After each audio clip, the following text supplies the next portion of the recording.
તો આજે માલોત્રા તળાવ છલોછલ પાછું ભરાઈ ગયું છે। બીજા તળાવમાં પાણી જવાનું ચાલુ છે ને હાલ તમને બતાવું। આજ તારીખ 19/6/2025 12 વાગ્યાના અપડેટ। એટલું પાણી હાલ તળાવમાં છે। આ બાજુ 2 કિલોમીટર લાંબુ છે। 45 વીઘામાં તળાવ છે। નદીમાં પણ 50 વીઘામાં ભરાવ એટલો પાણીનો થયેલો છે। બીજું તળાવ આ બાજુ પણ ભરાઈ જવાનું ચાલુ છે પાઇપલાઇન દ્વારા। બહુ સારો પાણીનો ઉપયોગ સ્ટોક થઈ ગયો છે।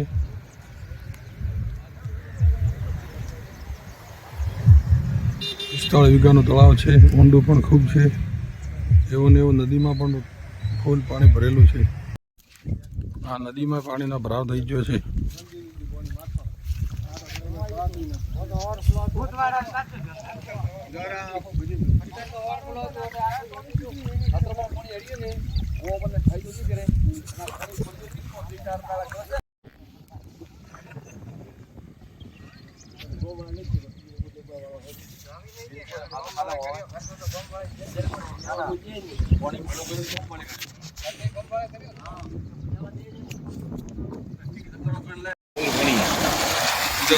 બીજા તળાવમાં ભરાઈ ગયું છે ખાલી